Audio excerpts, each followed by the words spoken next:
Okay, good afternoon. This is the panel, The Dignity of the Other, Personhood on the Margins. So if that's what you're not here to hear, you need to move to another location because that's what this panel is. My name is Mary FioRito. I am an attorney and a fellow at the Ethics and Public Policy Center in Washington, D.C., as well as the DeNicola Center here at the University of Notre Dame. I had the great privilege for many years of serving as the Director of Pro-Life Activities for the Archdiocese of Chicago under Joseph Cardinal Bernardine, who of course is best associated with the consistent ethic of life. So I jumped at the opportunity to moderate this particular panel as it's right inside my wheelhouse and very close to my heart. So we have some hybrid panelists today. We will start with our lone in-person panelist, who's Gwendolyn Loop. She is a law student and the grateful recipient of the Polking Family Fellowship here at the DeNicola Center for Ethics and Culture. She is the Outreach Director for New Wave Feminists, a pro-woman, pro-life, non-profit organization that has a migrant shelter in the, I'm going to mispronounce this, Ciudad Juarez. Okay, very good, close enough. She is a passionate scholar of the Catholic worker movement and previously worked at the Casa Juan Diego facility in Houston. Please give a warm DeNicola Center welcome to Gwendolyn Loop.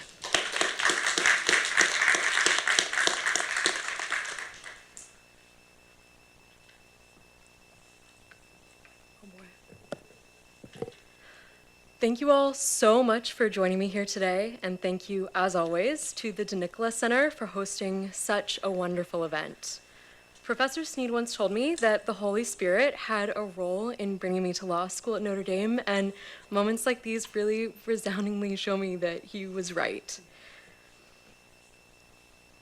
I want to thank Corina Bracella and Destiny Herndon de la Rosa of New Wave Feminists, who set me on the path of immigration in a consistent life ethic. I also want to thank Louise Swick and her late husband, Mark, the founders of Casa Juan Diego, a Catholic worker house of hospitality where us workers live in solidarity with migrants arriving directly from the border or detention. The Zwick's 1999 article, Emmanuel Mounier, Personalism and the Catholic Worker Movement, provided my initial inspiration for this conference, and their own witness of radical hospitality has inspired me throughout all of my young life.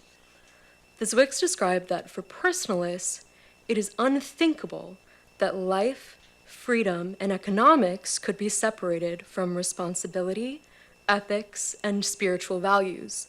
Love, rather than individualism, is key. As many here may already know, Dorothy Day and Peter Maurin founded the Catholic Worker Movement during the Great Depression, responding both to government failures and individual indifference towards those in need.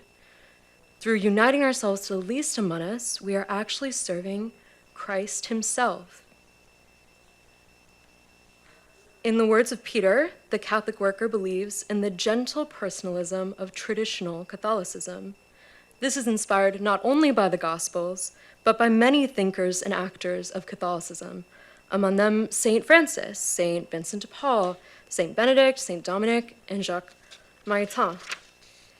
In the words of Pope St. John Paul II, personalism may be defined as the stance that the person is a good towards which the only proper and adequate attitude is love. Mounier writes that a personalist civilization is one whose structure and spirit are directed towards the development as persons of all the individuals constituting it. They have as their ultimate end to enable every individual to live as a person, that is, to exercise a maximum of initiative, responsibility, and spiritual life. For the Catholic worker movement, this attitude of love is not a mere kindness and personal interactions, but rather it requires a revolution of the heart, which is deeply transformative. As Peter writes, we must foster a society based on systematic unselfishness and gentle personalism instead of rugged individualism, to create a new society within the shell of the old, with a philosophy so old that it looks like new. Of course, Dorothy writes more eloquently than I could ever hope to speak. In her own voice, she tells us, "Whenever I groan within myself and think how hard it is to keep writing about love in these times of tension and strife, which may at any moment become for us all a time of terror, I think to myself, what else is the world interested in? What else do we all want, each one of us, except to love and be loved? God is love. Love casts out fear. When you love people, you see all the good in them, all the Christ in them. God sees Christ, his Son, in us and loves us. And so we should see Christ in others and nothing else and love them." Even with these words, one of Dorothy's favorite quotes arose from the Brothers Karamazov, which tells us that love in practice is a harsh and dreadful thing compared to love in dreams. And one of the most harsh and dreadful situations for authentic, radical personalism may be when the other person is unknown to us, might even present a danger to us. In my own work, I've seen how the person of the migrant is cast out from our communities within the United States, cast out from our conception of who's deserving of human dignity, of love itself. Even during my own short time working at Casa Juan Diego, I grew exasperated and worn out with the constant influx of people, the unkind demands, the shirking of community chores.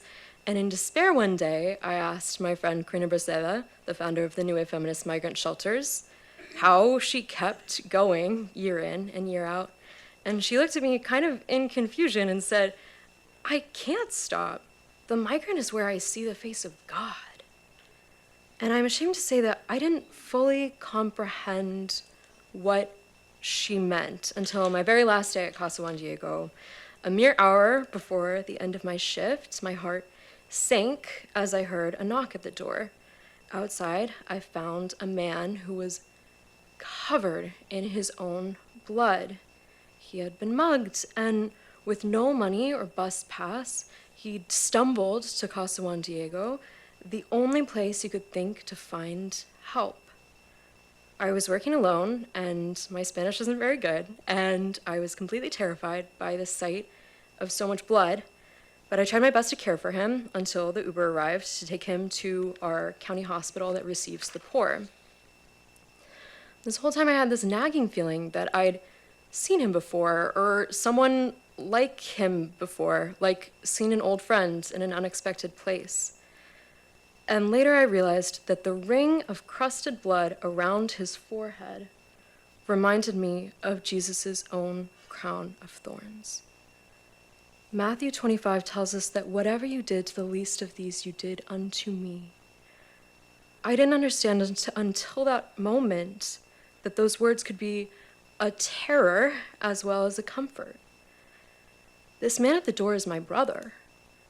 This man at the door is the Imago Dei, the Word made flesh, and there are thousands more still like him, still knocking at our doors. In our nation filled with migrant descendants, we're all too willing to see migrants as a source of cheap labor, as an inconvenience, as a gang of criminals. Amidst this deep controversy, the human person of the migrant herself is often forgotten. In our current policy decisions, we see the blatant rotten fruit from the roots of dehumanization. For example, in recent days, we've seen the state of Texas use of razor wires and buoys with serrated blades in the Rio Grande, forcing crossers into unsafe, deeper water or even trapping people. In one instance, a 19-year-old mother miscarried while entangled in the wire. In another case, a mother tried to cross through deeper water with her 2 children. The first child died at the hospital, while the second child's body was never found. Even more pervasive than these shocking incidents, however, is the general attitude that migrants are somehow separate from normal people, that their sorrows and joys are less than our own, and that their country of origin, somehow makes them more able to bear horrors which most of us can hardly imagine. The Catholic worker seeks to overcome this inclination towards dehumanization or apathy with a constant lens of personalism, with a genuine encounter of the human person. The issue of immigration has deep roots within the church hierarchy's message. For example, Pope St. John the 23rd's 1963 Pacem in Terris provides an explicit defense of the right to immigrate with just reasons. He writes, "The fact that a human being is a citizen of a particular state does not deprive him of membership in the human family, nor of citizenship in that universal society, the common worldwide fellowship of men." For the 99th World Day of Migrants and Refugees, Pope Benedict XVI further refined this message by pointing out many difficulties within the immigration topic, but emphasizing that migrants cannot be reduced to a mere workforce or statistic because they possess fundamental, inalienable rights that must be respected by everyone and in every circumstance. Pope Francis' 2020 Fratelli Tutti gave guidelines in the approach of Catholic social teaching for migrants with 4 words: welcome, protect, promote, and integrate. He cited indispensable policies for the treatment of migrants, including those listed on the screen behind me. Pope Francis recalled Pope St. John Paul II's statement that God gave the earth to the whole human race for the sustenance of all its members, without excluding or favoring anyone. Therefore, no one should be excluded from the benefits and privileges of lands of greater opportunity, and people should be able to safely migrate if they're not sufficiently afforded a dignified way of life in their own homeland. In 2003, the Mexican and United States bishops came together in the pastoral letter, "Strangers No Longer, Together on the Journey of Hope," inspired by Pope St. John Paul II's apostolic exhortation, Ecclesia in America. JP2 had explicitly mentioned, "The Church is committed to spare no effort in developing her own pastoral strategy among these immigrant people in order to help them settle in their new land and to foster a welcoming attitude among the local population, in the belief that a mutual openness will bring enrichment to all." The bishops noted, "In both our countries, we see much injustice and violence against migrants, and much suffering and despair among them, because civil and church structures are still inadequate to accommodate their basic needs. We judge ourselves as a community of faith by the way we treat the most vulnerable among us." The bishops listed 5 main principles to guide the Church's view on migration issues. First, people have the right to find opportunities in their own homeland with a just living wage. Second, persons have the right to migrate and to find work to support themselves and their families.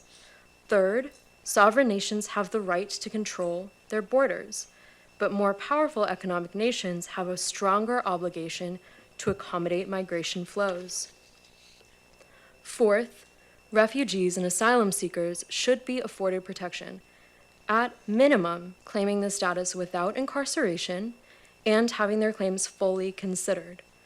Finally, the human dignity and human rights of undocumented migrants should be respected. From our situation on the ground, we can see that the current reality is far from what they called the vision of the kingdom of God that Jesus proclaimed. Dorothy Day's approach through the Catholic worker movement was heavily influenced by the Catholic principle of subsidiarity, the belief that problems should be solved at the smallest level first, and government should be a last resort. She wrote that the United States has tried to do much with Holy Mother, the state, taking over more and more responsibility for the poor, but charity is only as warm as those who administer it.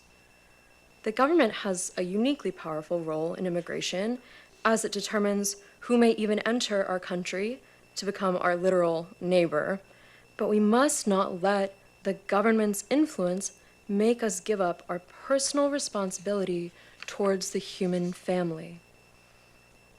Casa Juan Diego perhaps is uniquely positioned, as Houston is one of the major recipients of immigrants in the United States, but the plight of the migrant is the same throughout our whole country.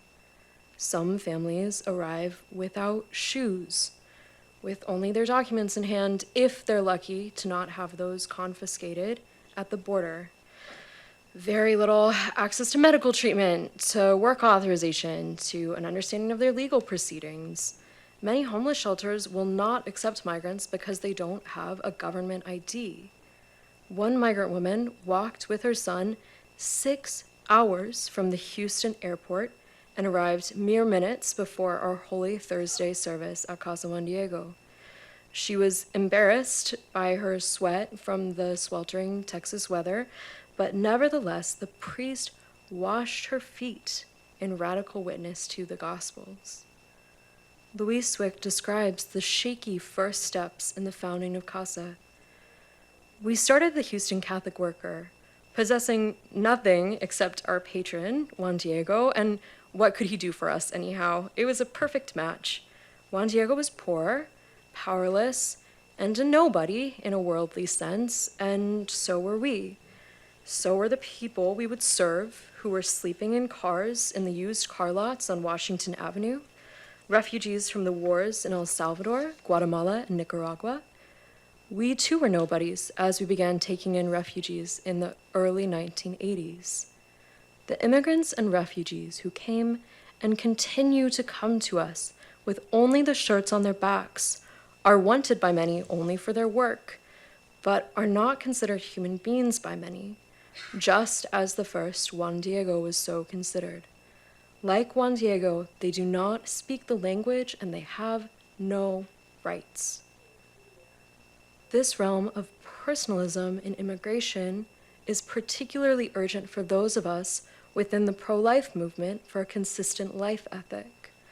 I'll never forget our shared, transcendent joy, literally jumping up and down, when I picked up a guest from the hospital whose sonogram revealed that she was having a baby girl. I'll also never forget the pain through my heart when she wept later that day about how her husband would not be around for the birth of their first girl. He had been kidnapped by the cartel during their journey through Mexico, which is a danger exacerbated by the United States' illegal denial of asylum seekers. No word for months. How simple would it be for that mother to abort her baby girl, already having a traumatized 7-year-old son to care for in a new, hostile country? What an incredible sacrifice for her to choose life, and yet her sacrifice should not be this difficult. While these are not photos of our guests for obvious privacy reasons, the New York Times recently documented the bone-chilling journey for migrants through the Darien Pass in Panama, with human traffickers and abusers prowling the jungle along with vicious wild animals, while the water and mud itself can swallow a man whole. At Casa, one young Venezuelan couple had navigated through the treacherous pass with twin 1-year-olds. When we finally asked how they'd survived with both children, the father explained that he had strapped one child to his chest and one to his back for the entire journey from Venezuela. Less than a month after their arrival, I was walking down the block when I encountered this couple with one of our double strollers, happily taking a stroll with their precious children. And we smiled and said hello to each other like true neighbors, and I was startled by how very normal this interaction felt when I knew how much they had been through. They deserve normalcy, dignity, even comfort. Their children deserve a chance at a good life. So many women at Casa were terrified of bringing children into the world when they knew they might still be deported, or that their reception in the U.S. would be cold and complacent to their sufferings. Even on the other side of the border, abortion was recently decriminalized in Mexico, and one migrant woman who had been involved in an initial state case eventually found her way to Karina's care. She said that if she had found a place like this before, had known about its existence, she would have kept her baby. At New Wave Feminists, we don't seek to make abortion illegal, but rather unthinkable and unnecessary. How many women like her are out there searching for help, for compassion, and are instead met with abortion as the only available solution? At New Wave Feminists, so-called stellar shelter in Ciudad Juarez, named for Mary Star of the Sea, we recently experienced our first ever birth of a newborn. This mom had been living on the street for months, waiting for a chance to enter the US. During that time, she was attacked by a gang, and her phone was stolen from her. They busted her hand open to reach it with a broom. She had only started showing the round stomach of pregnancy at 7 months. Our fearless leader, Karina, wrote, "I really do believe that babies feel what the mother feels." And her sweet baby boy felt like he needed to hide for the first 7.5 months. He didn't make himself known until it was safe to do so. Now, not everyone in their lives is going to be a Louise Swick or a Karina Bracela. I know that I certainly might not be. But nevertheless, as proponents of a consistent life ethic, which respects the dignity of life from womb to tomb, we must never cease in our efforts to build our own networks of care, using personalism as our own guiding star in a tempestuous sea. For the sake of these mothers and babies, for our future generations, we must expand our viewpoint and dream bigger, trusting that God spoke truth when he promised to be with us until the end of the age. In the words of Peter Morin, we must blow the dynamite inherent in the church's message. Thank you.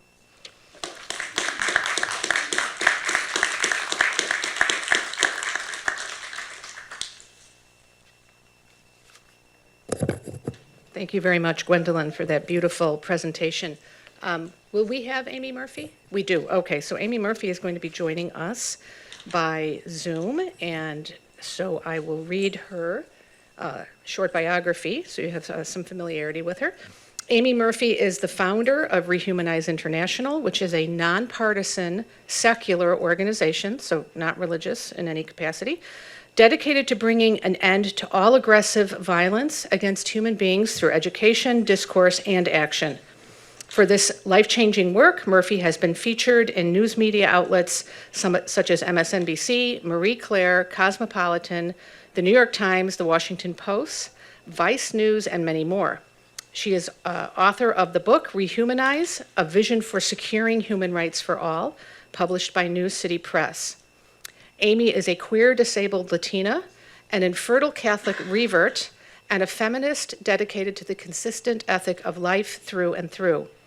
Though born and raised in California, she currently resides in Pittsburgh with her profoundly supportive husband, Kyle, their dog, Domino, and in the spirit of radical hospitality, whichever friends may wander into the Murphy household.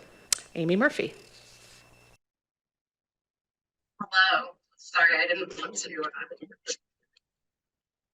Before I was ready. Thank you so much for having me. I'm so glad to be here. I am going to share my screen with you if I can here. Also, thank you for your patience with me. I did find out that my housemate had COVID all of 30 minutes before this session. So I'm glad I'm not there and unable to get anyone sick. So here we go. Oh, let's see. How do I do this? Share screen. Here we go.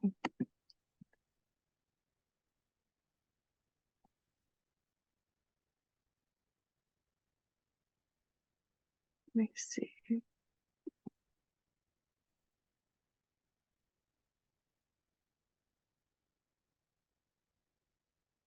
Okay, can you guys see that okay? Yeah. Okay, great.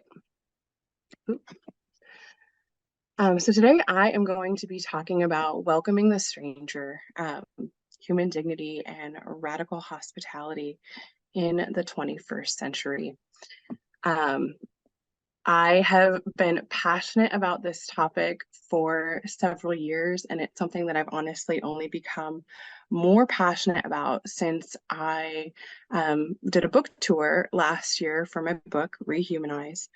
And we stayed with probably something like 30 different households on that trip. And we really got to experience hospitality up close and personal on this journey.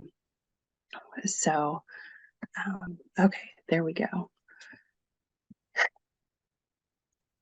So again, I am Aimee. I work with Rehumanize International. I'm sorry that my friend and colleague Herb couldn't be there to present during this session today. He is incarcerated, and I will be talking about hospitality towards incarcerated people during this session a little bit as well. So as my gracious host mentioned, we work to end all forms of aggressive violence against human beings at Rehumanize, and really support all members of our human family through this idea of the consistent life ethic, just like Gwendolyn mentioned earlier. We really do seek to be a movement of every human, standing for every human. And that means that we do our best to be radically inclusive, collaborating and engaging with people across the political spectrum of diverse religious beliefs and various socioeconomic factors. That's something that I really cherish about the work that we do. Today, as a representative of Rehumanize, but also as a, representing myself and my own faith beliefs, I will be looking at these issues through my own lens as a Catholic. But I do think that the core message that I have to share about hospitality is one that can be easily translated worldwide, as long as the audience, of course, is well-intentioned people committed to peace, justice, and human dignity. So my thesis is this, that Christians and those committed to peace, justice, and human dignity, and I tend to think that all of the former should also be the latter, have a call and a duty to hospitality. First, I'll share some of the evidence that I see of this calling, and then I will give some examples of how we can enact hospitality in our lives. To begin, we must answer the question, what is hospitality? After looking through various definitions in several dictionaries and even examples in scriptures of various kinds, this amalgamation is what I felt best captured the spirit of the word. The act of being kind, generous, friendly, and welcoming to others. Giving of ourselves and what we have while receiving others with all that they are, from a place of humility and gratitude for what we have and are able to share.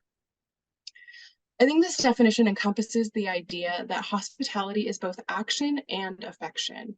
It is both receiving and loving a stranger or guest, oftentimes at cost to ourselves, both in a financial sense and in terms of mental energy and emotional output. It involves recognizing that we do not exist in a vacuum, that we exist in community. To quote Mother Teresa of Calcutta, we belong to one another. In a way that should challenge us. When we live radical hospitality, we have to unlearn Mammon's prosperity gospel. We have to say that we will more readily give and to serve others. In this view, who we are and what we have exist to be gifts poured out to our communities, to our families, and to those in need. Next, I want to review a little bit of the secular philosophical background that led me to this position. The concepts that have pushed me towards radical hospitality are peace, justice, and human dignity. Each and every human being has an intrinsic, inherent, immutable dignity simply by being a living member of the species with a rational nature. This is the cornerstone of the consistent life ethic. This human dignity precipitates a work for peace and nonviolence generally. because peace, being the state of society in which all humans are respected, valued, and protected from harm, and thus are able to live in harmony, is, I think, the natural consequence of the consistent life ethic rightly followed. But this is not a negative peace that can be imposed through violence and oppression. To paraphrase what Martin Luther King Jr. once said, a positive peace requires authentic justice. And an authentic justice, like the one King might imagine, involves each and every human being receiving what they are due, both respect and protection from violence and oppression, but also social and basic needs. I'd argue that making sure that our fellow humans have access to what they need to survive is part and parcel of authentic justice. Here I refer to Maslow's hierarchy of needs. The idea being that before we are able to learn, grow, and thrive, we must have our needs met from the bottom up. Generally, the more difficult it is to meet the needs that are lower down, the more difficult it is to really live the rest of our lives. The more we will remain in a crisis or survival mode that can prevent us from fully participating in our communities. We often see an example of this in the many children who can't get the food they need at home, so struggle to learn well at school. At our basis level, we first need our physiological needs met. We need food, water, shelter, and rest. Second, we need to be safe, to be secure in our bodies and to not fear harm. Next, we need to experience belonging and love. And the final part of the pyramid here includes our esteem, cognitive, aesthetic, and self-actualization needs. In my view, hospitality is the virtue which helps us to meet those basic needs at the bottom of the pyramid here, thereby helping to achieve justice and make sure that others have what they need in order to live and hopefully to thrive. This idea of an interdependent sense of individual rights and community responsibilities is different, of course, from a more laissez-faire individualist libertarian ideology or an all-consuming collectivist communist worldview. It echoes the philosophy of personalists like Mounier, who understood both that we have inherent rights and dignity as individuals, and that we are members of a social species who are meant to live interdependent lives in community with one another. In short, no man is an island. Our humanity gives us both an individual uniqueness or irreplaceability that cannot be subsumed by the machine, as well as a communal nature that draws us to connection, intimacy, and self-sacrifice for the good of others. It is in this personalist thread that I weave hospitality in as a definitive part of our responsibility as human beings. But what I've stated is, I believe, a decent case for hospitality as an ethical duty from a secular perspective. As a Catholic Christian presenting at a Catholic Christian Universities conference, I think I'd be remiss if I neglected to mention some of the scriptural evidence for the call that Christians share to this radical hospitality. The Old Testament is filled with many examples, including the story of Abraham and Sarah's hospitality towards the three strange men who were later understood to have been divine beings. Several generations later, Boaz exemplifies great generosity and hospitality towards Ruth, a Gentile widow, when he allows her to thresh in his fields and work with his people. In the first book of Kings, we see the story of the radical hospitality of the widow of Zarephath, who hosted the prophet Elijah and gave him food and drink despite her extreme poverty. In the second book of Kings, a Shunammite woman and her husband arrange and furnish a room for Elisha so he can always stay there. These Old Testament hosts exemplified hospitality, sometimes even in the most difficult circumstances, but all of them were ultimately blessed by it. At the very beginning of the New Testament, in the Gospel of Luke, we hear that Mary, carrying the tiny embryonic Jesus within her, traveled to the hill country to take care of her cousin Elizabeth, who was pregnant in her old age. I think this is such a beautiful thing to see Mary engaging in radical self-gift and hospitality, even despite the discomforts that probably came with her own pregnancy. Many years later, we see Mary's heart for hospitality again. She informs Jesus that the newlyweds at Cana have run out of wine and prompts him to perform his first public miracle. During Jesus's ministry, he was often subject to receiving hospitality too. Normally from the siblings at Bethany, Martha, Mary, and Lazarus, but also even when it was scandalous to receive it from people like Zacchaeus, the chief tax collector. Through all of these accounts, I think we are primed to hear the message that Jesus speaks on the subject, included in the Gospel of Matthew. He says, "Whoever receives you receives me, and whoever receives me receives the one who sent me." Later in the same gospel, Jesus makes it very clear that how we love and serve others will be a prime consideration in the final judgment. He says, "Then the king will say to those on his right, 'Come, inherit the kingdom prepared for you from the foundation of the world. For I was hungry and you gave me food. I was thirsty and you gave me drink.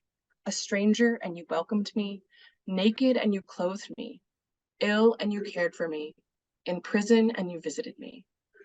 Then the righteous will answer him and say, 'Lord, when did we do these things?' And the king will say to them in reply, 'Amen, I say to you, whatever you did for one of these least brothers of mine, you did for me.'" He goes on to talk about those who will be told to depart from him because they did not care for the least of these. This passage is a powerfully strong mandate from God himself to live our lives in a spirit of radical hospitality. And it fits in beautifully with the tapestry of hospitality that came before and will come after. In the New Testament letters, we hear exhortations time and again to the early church: be welcoming, be loving, and serve others. In Romans, Paul tells us, contribute to the needs of the holy ones, exercise hospitality. And in the letter to the Hebrews, we hear a reference to Abraham and Sarah's hospitality too. Let mutual love continue. Do not neglect hospitality, for through it some have unknowingly entertained angels. Be mindful of prisoners as if sharing their imprisonment, and of the ill-treated as of yourselves. And do not neglect to do good and to share what you have. God is pleased by sacrifices of that kind. Next, Paul tells the church in Galatia to bear one another's burdens, and while we have the opportunity, let us do good to all. And finally, we hear from Peter in his first letter, be hospitable to one another without complaint. As each one has received a gift, use it to serve one another. As a Christian, I think I am both relieved and challenged by the obvious call we have to live so radically hospitably. We can extrapolate from the examples that we are called to hospitality even when we are poor, even when we have children, even when it would be towards strangers or foreigners, and even when it would be socially unacceptable to do so. But think about this. Hospitality is easily one of the simplest ways that we can do good in the world. You don't have to donate $10,000 to charity or move across the world to care for the least of these. There are people in our local communities who need the hospitality that we have to offer. But contrary to this call to hospitality, it is common these days to see popular media stoking the flames of fear and suspicion towards our fellow humans, particularly those who are homeless, without family support, or strangers in a strange land. How many of you have heard dehumanizing language or imagery used to reference the members of our community who don't have housing?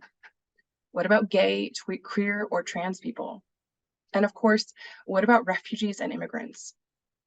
Dehumanizing language and disregard for inherent dignity like this is perhaps the most flippant form of inhospitality, but it is one that is pervasive and perpetuates violence.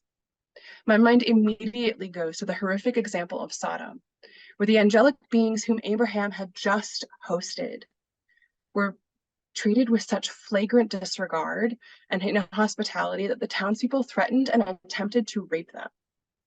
To reference this, in the book of Ezekiel, God says, "Now look at the guilt of your sister Sodom.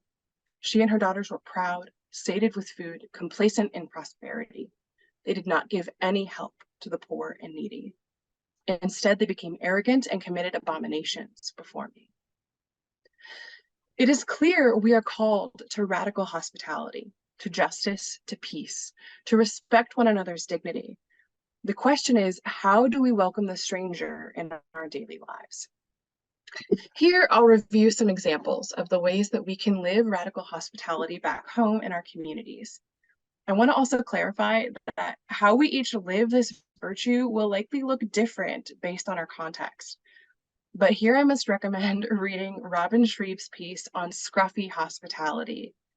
If you have anxiety about it, hosting people because you have a mess of a house like myself, this is the piece for you. The important thing here is that we recognize that living in our ivory towers and merely talking about human dignity as an abstract concept isn't good enough. And please understand that this is a challenge to myself as well. When I talk about these examples and ideas, I'm not necessarily an expert on how to live them. This radical hospitality includes our houseless neighbors.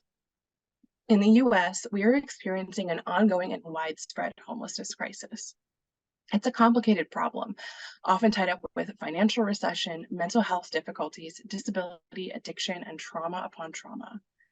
Odds are you probably know someone who is experiencing homelessness or housing insecurity.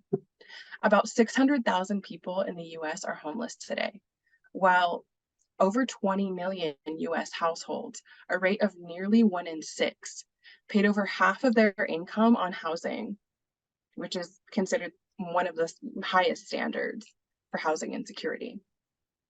In response to this, there are a lot of creative acts of hospitality that we can engage in. You can stock up on water bottles and single-serve packs of nuts, granola bars, crackers, or fruit cups in your car and offer them to anyone that you see panhandling. You could go the step further and share a meal together, build a relationship, and even invite them to stay with you. If someone is dealing with housing insecurity, maybe help them find resources, affordable housing, or a better paying job. My husband and I have hosted some young adults experiencing homelessness or housing insecurity in the past. We've helped work on their resumes and, when possible, helped collaborate with neighbors to get them into stable long-term housing. If you have open bedrooms in your house, I hope that you'll consider how you can really take that extra step for your houseless neighbors. Radical hospitality also includes foster kiddos. In 2021, about 390,000 children were in foster care somewhere in the United States, and about 113,000 of those kids were waiting to be adopted. The situations that precipitate a child being placed into state custody can include alleged neglect, abuse, drug use, child behavioral issues, and sometimes the caretaker's inability to cope with the responsibilities of parenting. It's complicated, and the foster system needs kind, open-hearted, and hospitable people who understand and are on board with the mission to do the best they can to love the kids right where they are and facilitate family reunification as best they can. Foster agencies all over particularly need host homes who are willing to be respite homes or to take in and parent older kids and teens, up to and including considering adoption of the oldest teens who are at risk of aging out of state custody with no discernible family. Can you imagine having the holidays but having no one to go back to? I hope that you'll consider this path for radical hospitality. And if you can't, donate to orgs like the Foster Love Project. My household plans on fostering someday in the future, especially because there isn't really an age limit on when you can be great foster parents. This radical hospitality certainly includes refugees and immigrants. To give you an idea of the rate of entry for refugees and immigrants, in 2021, a total of 11,454 refugees and 17,692 asylees were granted protection and entry to the US. And today, more than 40 million people living in the US are immigrants who were born in another country. We have a large and in many ways thriving immigrant population. However, racial prejudice and nativist bias have led to the United States government limiting the entry of foreign-born people, which has propelled an often harmful situation at the southern border, where many have died. To begin, we must challenge our government to abolish immigration caps and allow the free movement of nonviolent people who are simply trying to find and make a better life for themselves and their families. Next, I'd encourage you all to get in touch with a local refugee resettlement organization or an immigrant community center near you and ask how you can help. Many families need friendship and community to help ease them into a life in a whole new nation. So consider inviting an immigrant family who lives near you to dinner or on a play date, or maybe an outing where you can share with them some of your favorite spots in your city. Additionally, it's worth mentioning that learning to speak some of their native language or cooking some of their native cuisine to allow them to rest a bit and feel safer in their new community go a long way towards building relationships and truly welcoming these so-called strangers and making them beloved friends. Of course, this radical hospitality also includes LGBTQ+ people. According to the most recent Pew data, approximately 8% of US adults identify as part of the LGBTQ+ community. That's around 25 million people. Today, LGBTQ+ individuals like myself have it much easier on many levels than we once might have. But prejudice and violence are not altogether uncommon. In 2021, 14% of LGBTQ youth reported that they had slept away from parents or caregivers because they were kicked out or abandoned. So how do we respond to this heartbreaking situation? I think we can make our homes a welcoming and safe place for queer kids of all stripes to be. That might mean learning how to be a safe person to come out to, or how to adapt to new names and pronouns that speak safety into a queer person's life. For me and my husband, it's meant housing something like half a dozen queer youth and young adults over the years. We've been around as these people come out, share their stories, and grow in the confidence that they are loved and precious members of our community. Learning to hold a person's story and identity with gracious gentleness and to honor their trust has been a true gift.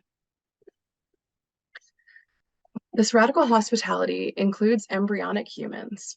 Since the mid-80s, scientists have been creating embryos in vitro or in the glass, generally to facilitate fertility treatments. The shockingly unregulated fertility industry in this country, though, can often create somewhere around 10 to 20 embryos per couple going through IVF, way more than an average family would ever desire to carry to term and parent. There are more than 400,000 of these tiny humans being treated as leftovers, as if there ever could be leftover humans, essentially held incarcerated in a wholly scientist-created orphanage, where they are also vulnerable to being used for parts in embryonic stem cell research.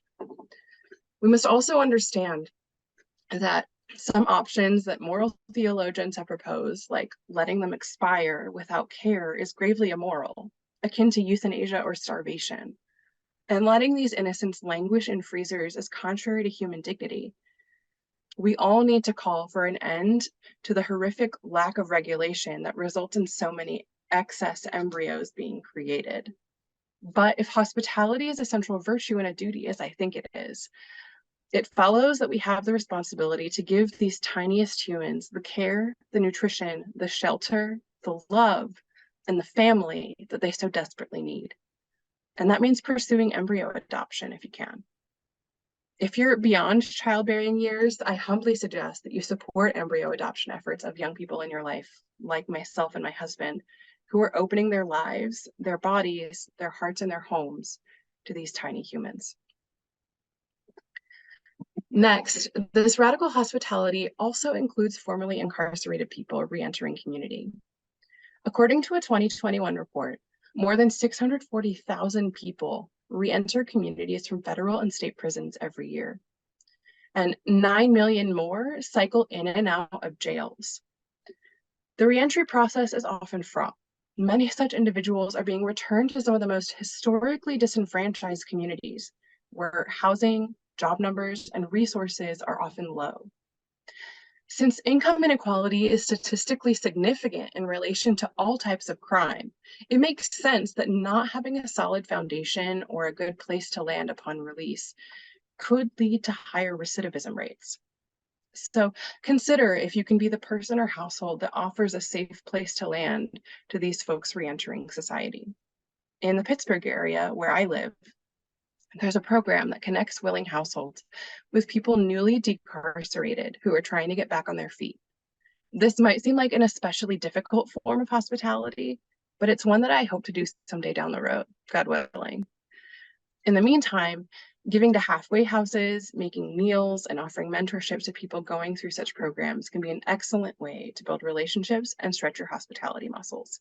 One other thing I should mention, being a pen pal or writing to people who are incarcerated or doing calls and visits is a great way to build relationships before people are even released. Finally, but of course not exclusively, this radical hospitality certainly includes elders and disabled family members. About 27% of people in the US have some sort of disability, myself included, and over 55 million Americans are 65 and older. In more ancient times, taking care of disabled and elderly family members was simply a given. But in more modern times, many wealthy families created asylums and group homes to offload the responsibility of caring for these vulnerable family members. Disability justice activists today have been fighting for inclusion, to live independently, and to have access to caretakers in home instead of in a clinical environment. One way that we can be hospitable to disabled people is by making our events and our spaces accessible. So thinking about wheelchair and mobility aid access, hard of hearing captioning and deaf translation, and access for the blind and visually impaired.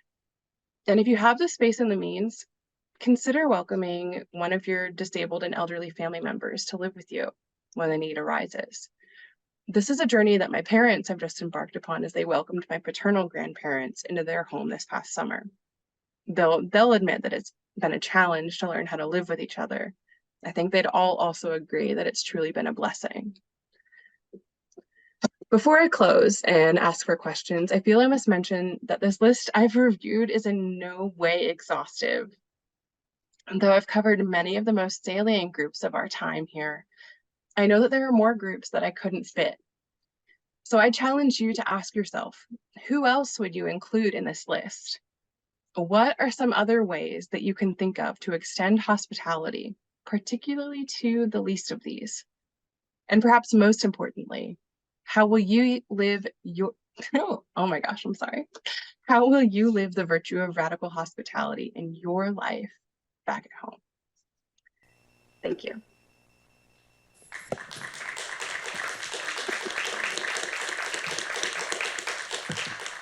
Thank you very much, Aimee. As Aimee alluded, Herb Geraghty is not with us today because Herb is incarcerated.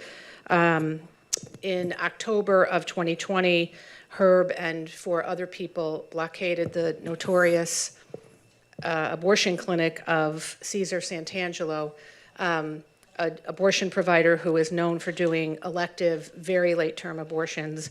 And one of them had found fetal remains in the back of Santangelo's clinic that seemed to indicate that the illegal partial birth abortion method may be being used on some of those unborn children. So Herb and 4 others very courageously blockaded themselves to draw attention to Santangelo's clinic and were sentenced in August, at the end of August of this year, for felony conspiracy against rights and a FACE Act violation. That's the Federal Access to Clinic Entrances law. So they are awaiting sentencing. They asked to be released while sentencing was being considered, and they were denied that motion, and so they face a maximum each of 11 years in prison and fines of up to $350,000. So I've had some interesting reasons that people have not shown up for panels before, but this, I think, I hope will never happen again, but please do keep Herb and the others in your prayers. Again, drawing witness to a very, very violent abortion provider who's just operating in plain view. You know, after the Gosnell trial and conviction, the Kermit Gosnell trial and conviction in Philadelphia, everyone said, oh, that's a one-off, right? No one else does this. No one does these elective late-term procedures. And here they are, I believe, going on right underneath our noses. So very distressing time for Herb and again for the others. And you can just Google the Herb Geraghty conviction, and all the information on the trial will come up for you to consider and to read and learn a little bit more about. So, so with Herb out not being here, I simply wanted to take up Aimee's last point, which was think of how you can broaden the very comprehensive list that she and Gwendolyn presented to us of personhood on the margins. I wanted to just briefly tell you two very short stories of women at the pregnancy center and maternity home where I have been a longtime board member and volunteer in Chicago. And we have had women coming from all sorts of different circumstances. So I want to share just very briefly two of the success stories that we've had, because I think sometimes when people think maternity home, they have a very particular type of client in mind, and our clients can be as diverse as humanity itself.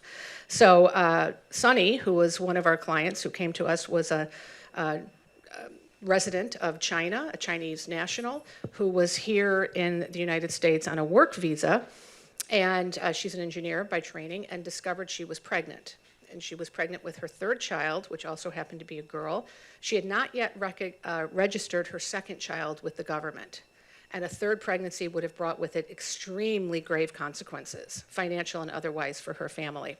So she picked up her phone and she called the one person she knew in the United States who was a translator for her company, who Googled pregnancy help in the city of Chicago and brought her to us. And so she lived at Aid for Women for, oh gosh, I want to say close to 4 years before we could get her family, with the help of some pro-life members of Congress, we could get her family here. And so now they are now all, we had to kind of use a pseudonym to refer to her because we needed to protect the privacy of her family and their safety. And so now I'm happy to report that she lives here with her husband, and now they have a fourth child, which never would have been possible in China. So, and again, lived with us for free of charge for almost 4 years. All the legal services we provided to get her family here, all provided free of charge. Our second client, Shanina, came to us from the Englewood neighborhood in Chicago, probably Chicago's most dangerous neighborhood, and that's saying something because we have some pretty dangerous neighborhoods. And she was 18 years old, she was pregnant. The father of her child had a common law wife and had multiple other children by his common law wife. And she was very strongly, seriously considering having an abortion because she didn't really see any other option. Well, we presented with her the possibility of living with us, and she took us up on that offer. And then, you know, she said she had not graduated from high school, but she wanted a real future for herself and her little boy, who she named Christian. So we helped her get her GED. And then after she did that, she said, you know, I'd really like to go to college. And I mean, again, in Englewood, that's almost unheard of, right? I mean, high school graduation rates are low, much less girls going to college. So we found the Sister Thea Bowman Scholarship, which is for Black single parenting moms. And, you know, it was interesting when she came to us, you know, she's from Englewood, which I think has a 99% Black population, and the maternity home where we are is a very mixed neighborhood. It's white and Hispanic and Asian. And so she was worried. She said she had only ever talked to directly about 10 white people in her entire life. And so she was concerned she wouldn't be able to live comfortably in the neighborhood, but we were able to acclimate her, and, you know, so she was able to live for a couple of years in this diverse environment. And then, amusingly enough, the school where she chose to go to with the Sister Thea Bowman Scholarship was in northern Minnesota. So can you imagine? I thought, if you're uncomfortable on the northwest side of Chicago, wait till you get to northern Minnesota. So, but she loved it, and now she has a nursing degree. She has a beautiful 5-year-old boy. She has her own apartment. She has stability and a job and a future. So just two stories I think that, to me, give me just such tremendous hope. Sometimes I think we as pro-life Christian people think when we reach out to these people on the margins, are we really making a difference? But when we understand we are in it for the long haul, and sometimes that does mean a few years, that we can have radical changes in people's lives, radical changes for the good, right? So, and I think sometimes as people maybe who grew up in very stable households, we assume a level of knowledge about things that people in certain neighborhoods simply just might not have. You know, like a weekly meal plan might be something, because there is a lot of food insecurity that they're not familiar with. So to kind of teach some life skills that we may take for granted is also a real way you can give a gift, not in a patronizing way, but in a way that really helps a person to live with dignity and to live with security. So with that, I will open things up for questions to both of our panelists. Yes, sir. And if you could use the microphone, please, because we're taping.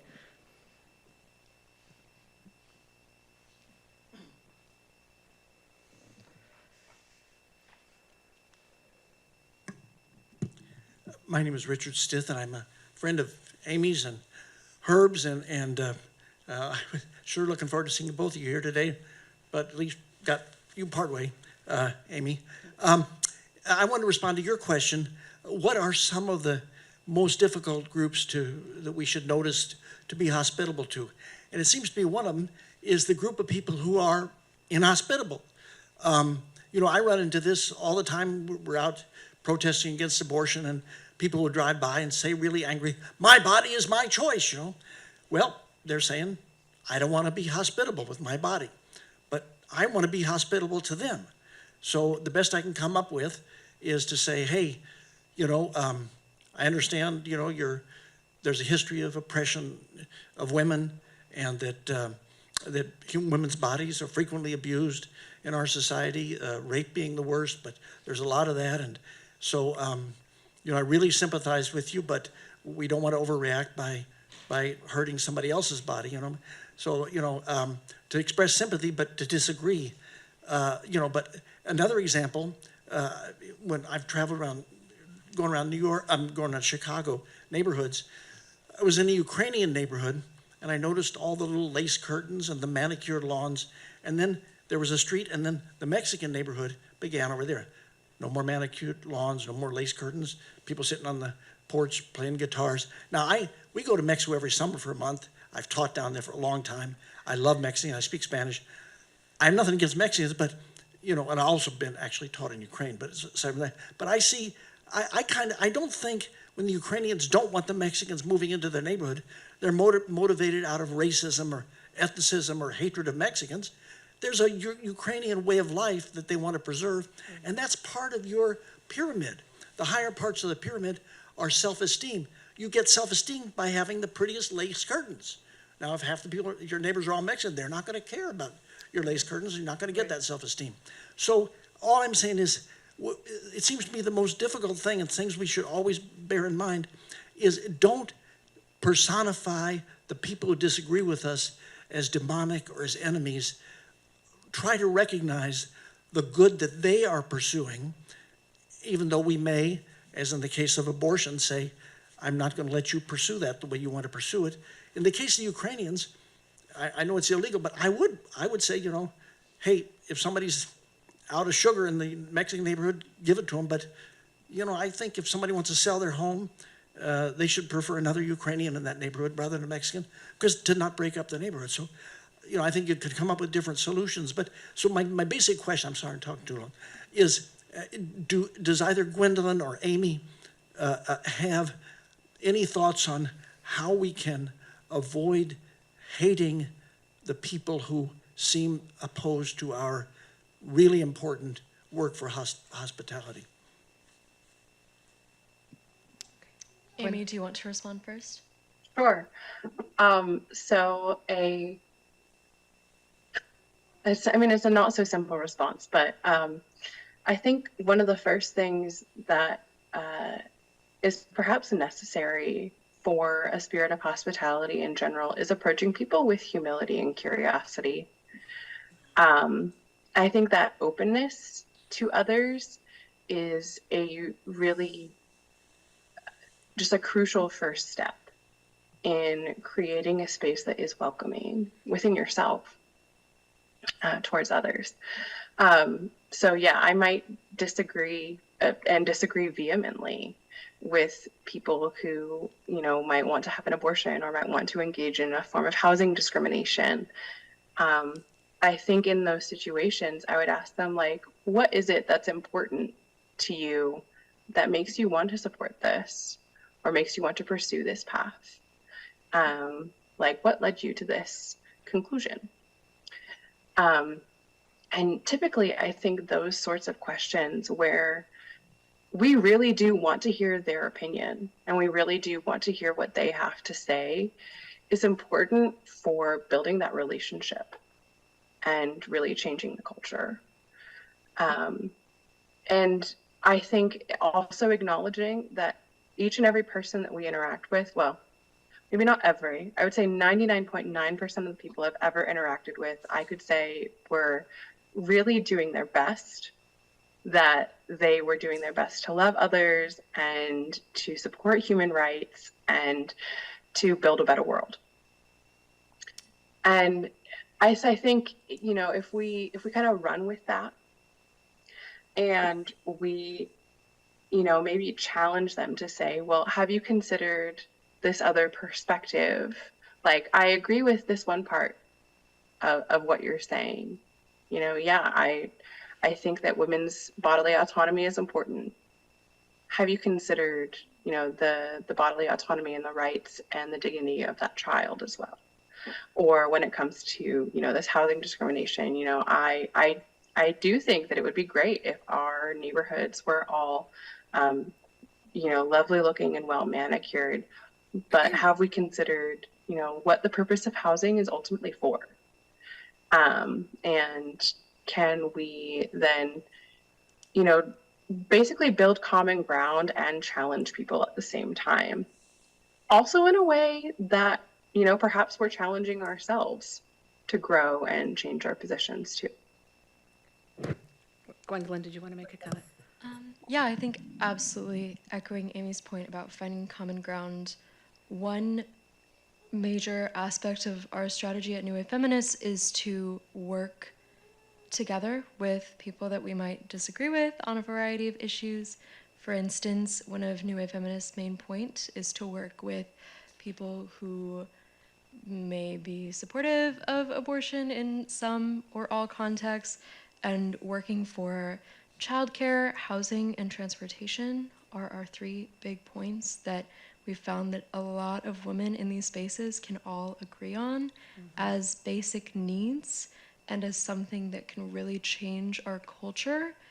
And in that way, in actually speaking with each other and even forming friendships together, you can really have a revolution of the heart, for sure.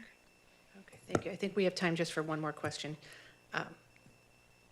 You guys want to arm wrestle for it? Okay, all right, thank you. If you could use the microphone, please. Thank you. Hi, thank you both for your presentations. My question is actually, because I do homeless ministry as well, and I'm from the Detroit area, but I work in like rural Virginia with housing. And one of the things I have is I take people to the homeless shelter to interact and like eat dinner with the people that are there, which I find is really helpful, both for them and also for us. But one of the things that I found is especially the young women will get very off-put, especially by the men that are there and the conversations that maybe they would be more willing to have than what we're willing to have. So where is the line between serving others but also making sure that you're safe at the same time? Because I think sometimes, I mean, you might end up in situations you didn't want to be in just because you weren't like prudent. So maybe some prudential points would be good. Yeah, that's a very good question. Aimee, why don't we start with you? That is a great question. I know for me personally, just learning how to tell people, I was going to say just men, but there have been women and non-binary people who have said weird things to me in public too.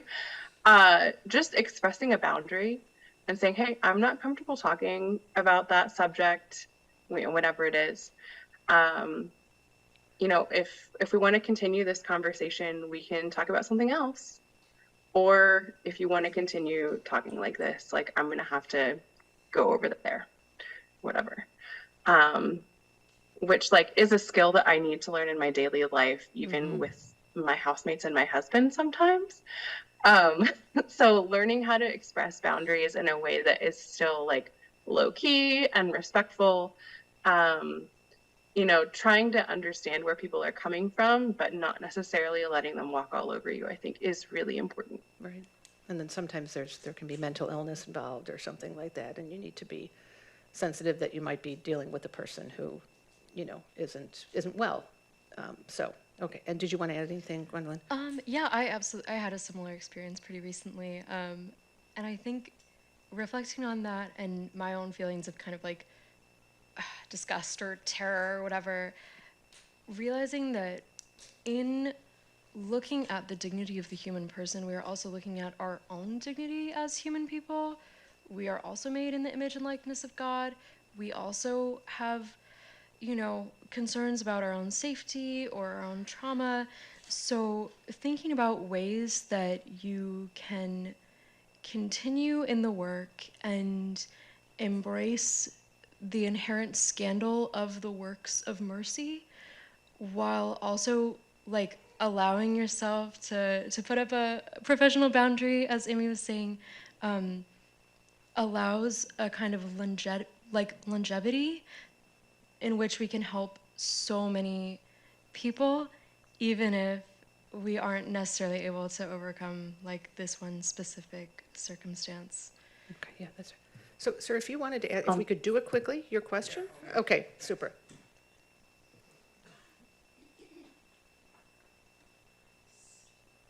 Gwendolyn, I wanted to commend you for your work with refugees and immigrants at Casa San Diego and also in Ciudad Juarez.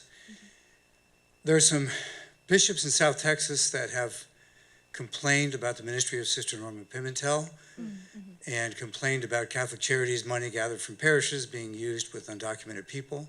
I'm wondering if your Catholic Worker House and other associations have done any work resisting that approach to this issue.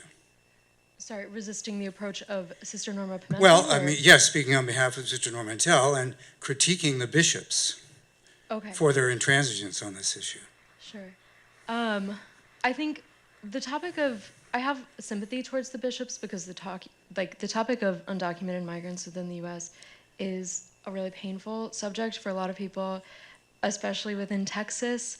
We've seen the reaction of the mayor of New York City recently saying, we're welcome, we're open to migrants. And then as soon as Texas starts shipping people over, they're like, oh wait, never mind, this is way harder than we thought. Oops. Chicago as well. Yeah, Chicago as well. We're like, yes, migration, unless we have to deal with you.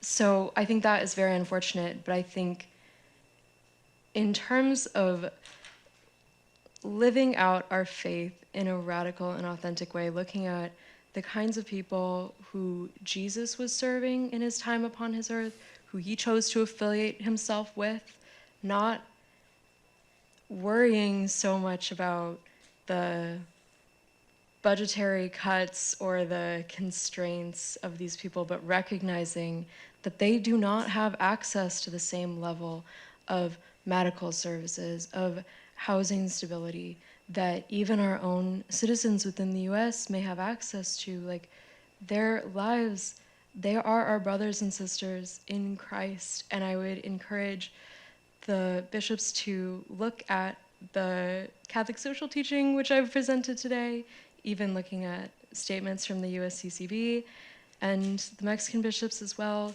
and really open our hearts and minds towards those we might not have the same affinity towards. Yeah. And I think too, we need to recognize that the whole thing is kind of a mess right now. I mean, I'm in Chicago where we have 18,000 approximate Venezuelans, and there's no Venezuelan community in Chicago to speak of. Unlike the Ukrainians, someone mentioned the Ukrainians, there's a big Ukrainian community that can help welcome people and assimilate them.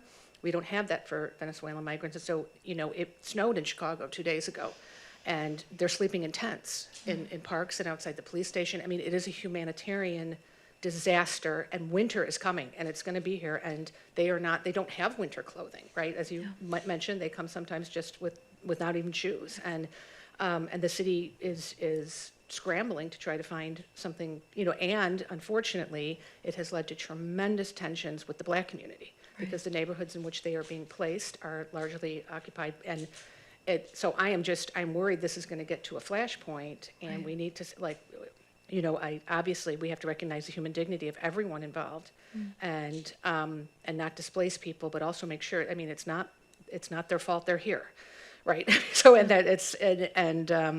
we have to find a way to see the humanity in them, but also recognize this for the very difficult situation that it is. Yeah, so absolutely. anyway, it's New York, everybody in any of the major cities where Catholic Charities and others are helping to send people who are here and asked to be transported to particular places where they think they might be able to find work more easily. the cities can't absorb them. So it's been we're on a very big learning curve, I think, with the whole issue. And so I think everybody just staying in their lane, doing what they can do with the person God puts in front of them that day. That's generally the most practical and I think prudent way to start, So anyway, well, listen, thank you very much. I'm 1 minute under time. Grateful to all of you for your presence here today. Thank you to both of our panelists. And again, please do keep Herb Geraghty in your thoughts and in your prayers that the sentence will be just and very quick, that he will be back with us doing his wonderful work in the pro-life movement as soon as possible. Thank you, and we'll see you at the rest of the conference.